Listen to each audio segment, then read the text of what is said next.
S, ನಾವು 12ನೇ ಶತಮಾನದಲ್ಲಿ ಮದುವಯ್ಯ ಹರಳಯ್ಯರ ಮಧ್ಯದಲ್ಲಿ ಏನಂತೇವಲ್ಲ, ಅಲ್ಲಿ ಮೇಲ್ಜಾತಿಯ ಹುಡುಗಿ ಕೆಳಜಾತಿಯ ಹುಡುಗ, ವಿಲೋಮ ಪದ್ಧತಿ.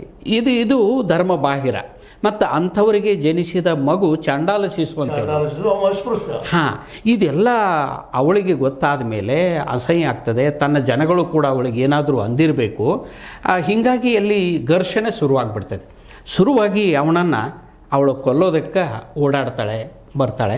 ಹೀಗಾಗಿ ಕೊನೆಗೆ ಕೊಂದು ಬಿಡ್ತಾಳೆ ಅಂತ ಹೇಳ್ತೇವೆ ನಾವು. ಅವನು ಕೊಲ್ಲೋದ್ರೊಳಗನ ಇದು ಎಂಥದ್ದು ಕೋಣದ ಗರ್ಭ ಸೇರಿದ ಅಂತ ಹೇಳ್ತೇವೆ ನಾವು.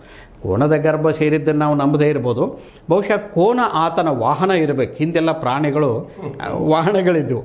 ಅದಕ್ಕೆ ಆ ಸಿಟ್ಟು ಅವನು ಸಿಗದೇ ಇದ್ದಾಗ, ಓಡೋದಾಗ ಆ ಸಿಟ್ಟಿನಿಂದ ಅವನ ಕೋಣ ಅವಳು ಕಡ್ದು ಹಾಕಿರಬೇಕು. ಇಲ್ಲ ಆ ಕೋಣದ ಮರೆಯಲ್ಲಿ ಅವನು ಹೋಗಿರಬೇಕಾಗಿ ಏರಿ ಬಂದಾಗ ಕುಡುಗೋಲು ತಗೊಂಡು. ಇದೆಲ್ಲ ಜಾನಪದದಲ್ಲಿ ಭಾಳ ಅದ್ಭುತವಾಗಿ ಚಿತ್ರಿತ ಮಾಡ್ತಾರೆ ನಮ್ಮ ಜಾನಪದ ಜನ.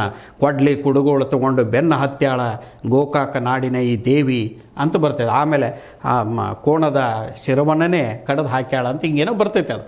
ಹಾಗಾಗಿ ಅವನು ಸಿಗದೇ ಇದ್ದಾಗ ಕೋಣನೇ ಅವಳು ಕಡ್ದು ಹಾಕಿಬಿಡ್ತಾಳೆ ಅಂತಕ್ಕಂಥದ್ದು ಇದು ಕತೆ. ಅಂದರೆ ಅಂತರ್ಜಾತಿ ವಿವಾಹವನ್ನು ಅವತ್ತು ಸಮಾಜ ಒಪ್ತಾ ಇರಲಿಲ್ಲ.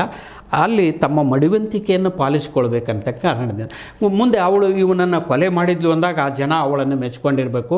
ಅವಳು ದೇವತಾ ಸ್ವರೂಪ ತಾಳ್ಕೊಂಡಿರೋದಕ್ಕೆ ಸಾಧ್ಯತೆ ಇದೆ. ಆದ್ಮೇಲೆ ಎಲ್ಲಿವರೆಗೆ ಕೇಳ್ತಾ ಇದ್ದೀರೋ ಒಂದು ತಾರ್ಕಿಕ ಅಂತ್ಯಕ್ಕೆ ಬರ್ತಾ ಇದೆ. ಈ ಗ್ರಾಮ ದೇವತೆ ಒಂದೇ ಗ್ರಾಮ ಅಲ್ಲ, ಪ್ರತಿಯೊಂದು ಗ್ರಾಮದಲ್ಲಿ ಇರ್ತಿರುವಂಥ ಇಂಥದ್ದೇ ಕಥೆಗಳು ಇರ್ತಿರುವಂಥ ಸ್ವಲ್ಪ ಹೆಚ್ಚುಗಳು ಇರ್ಬೋದು ಅಷ್ಟೇ. ಅಂತಕ್ಕಂಥ ಇನ್ನೂ ಅದ ಇದಿರಲ್ಲ, ಇನ್ನೂ ಸ್ವಲ್ಪ ಕುತೂಹಲ ಅದ, ಇಲ್ಲೇ ಇನ್ನೂ ಹುಡುಕಾಟ ಅದ. ಆ ಹುಡುಕಾಟನ ನಾವು ಮುಂದಿನ ಭಾಗದಲ್ಲಿ ಹೋಗುವಂಥದ್ದು.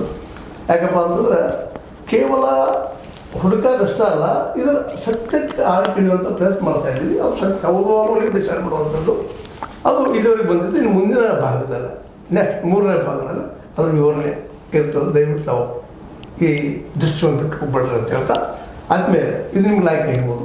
ಲೈಕ್ ಮಾಡಿರಿ, ಶೇರ್ ಮಾಡಿರಿ, ಕಾಮೆಂಟ್ ಮಾಡಿರಿ, ಜೊತೆ ನಿಮ್ಮ ಅಭಿಪ್ರಾಯ ತಿಳಿಸ್ರಿ. ಸಬ್ಸ್ಕ್ರೈಬ್ ಆಗಿ ಹೋಗ್ಬೇಡ್ರಿ. H16 ನ್ಯೂಸ್ ಅರ್ಥಾತ್ ಹೇಗೆ ಥರ ಆಮೇಲೆ ಸತ್ಯ ನೋಡಿ ವಂದನೆಗಳು.